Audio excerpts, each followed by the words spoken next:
Welcome to the Internship Orientation webinar. I am Mary Tankersley, Director of Interns. And I am Megan Sybil, Coordinator of Secondary Interns.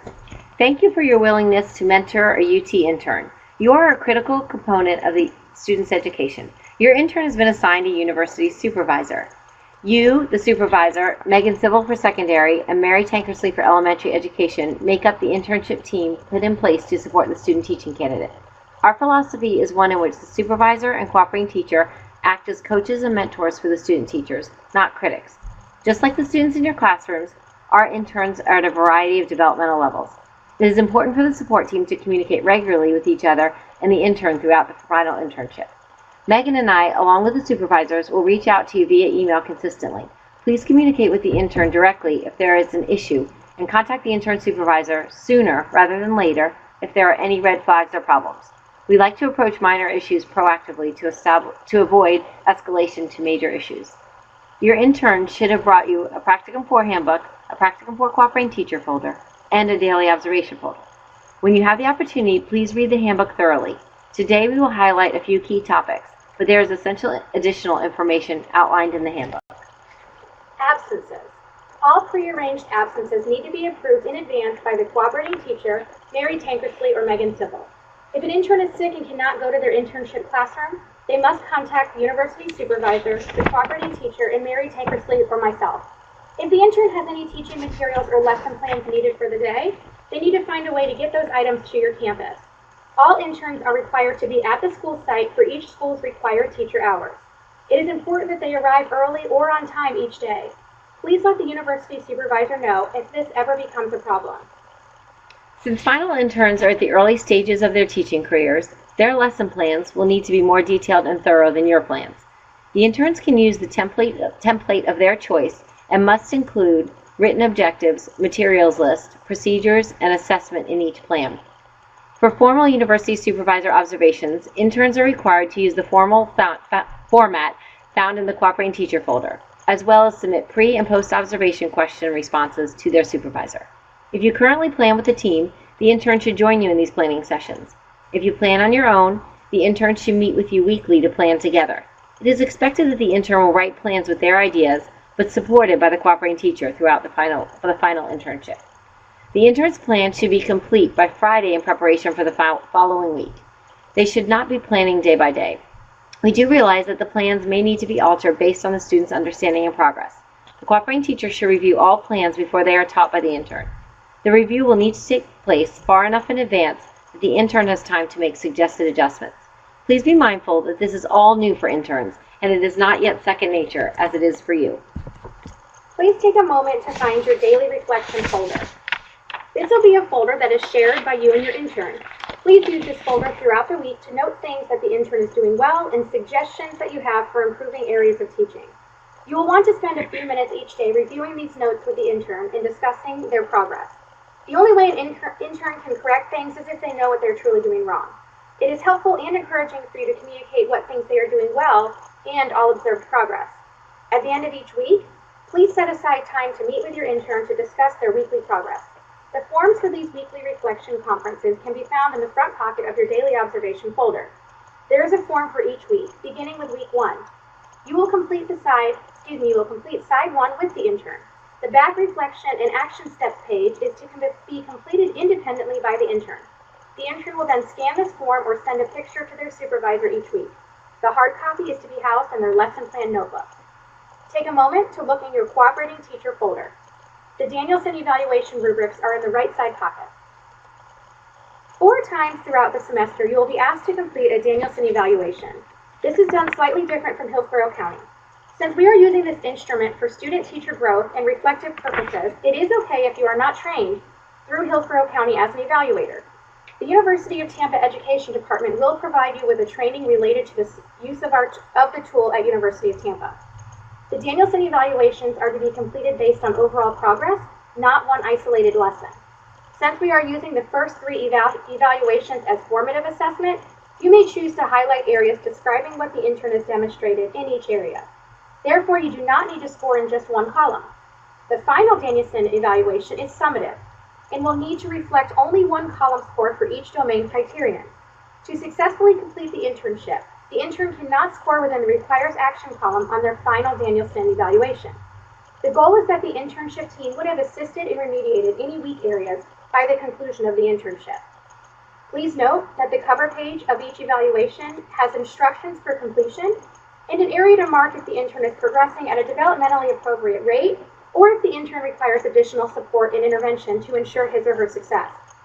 It is critical that you thoroughly discuss each of these evaluations with the intern so they are aware of their strengths and weaknesses at all various stages of their internship.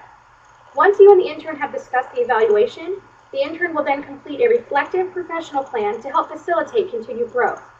Due dates for the forms can be found in the left side pocket of your cooperating teacher folder. Week 7 conferences. At the midpoint of the final internship, Week 7, your intern's university supervisor will facilitate a 3-way conference with you and the intern. The intern is then responsible for making a copy of each evaluation to house in their lesson plan notebook prior to submitting the original to Professor Tankersley or Professor Civil during their seminar. You are welcome to also make a copy for yourself prior to submission. The university supervisor will arrange all formal observations through the intern.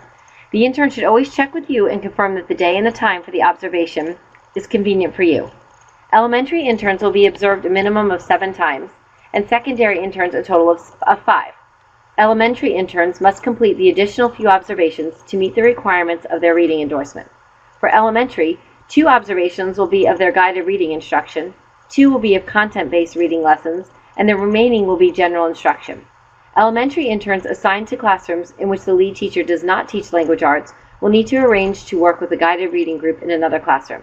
This can be done with the assistance of the cooperating teacher, the university supervisor, and the instructor of the reading practicum. Appropriate dress. It is very important to the University of Tampa Education Department that our students dress and act like professionals always. Therefore, interns must remove all piercings other than earrings, cover any tattoos, and dress in a professional manner. This means no leggings, no short dresses or skirts, no low-cut shirts, and no sloppy or unkempt attire. Interns may wear jeans only on Fridays and only if the participating school has a spirit day, including either a UT shirt or a shirt representing their internship school or spirit theme. Since we are not on your campus daily, we do rely on you to let your intern know that they are not in compliance with UT's internship dress code. If you do not feel comfortable with this, you can always contact their supervisor or one of us. Cooperating teacher rights.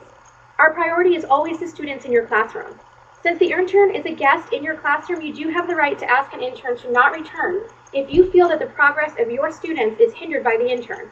This rarely happens, and our hope is that if the internship team is communicating regularly, we can avoid the occurrence by providing additional layers of support when needed. That is why it is crucial that we are all in contact regularly and have honest and frequent communication. Teacher Work Sample, or TWS. The Teacher Work Sample is the culminating project of the internship. This project requires interns to assess students' needs, construct student-centered lessons, track student progress, and calculate impact on student learning through a comprehensive mini-unit. University supervisors monitor the work of this project. Elementary interns are required to complete their Teacher Work Sample with a guided reading group. All details surrounding the Teacher Work Sample can be found in the Practicum 4 Internship Handbook. Transition and teaching plans. Our final topic to discuss is the intern's transition into teaching in your classroom. We recognize and value that each classroom is different and possesses unique challenges. Therefore, we think that it's best for the cooperating teacher to choose the transition and internship teaching style that best fits the needs of their learners. Recently, much research has been done on the benefits of co-teach model for internships. In the Practicum 4 Handbook, you will find descriptions for various internship teaching models. After this webinar, please review this section of the handbook with your intern and make a transition plan using the template found in the intern's seminar syllabus. This will ensure that everyone has a clear understanding of the expectations. This transition plan can be altered at any point during the internship.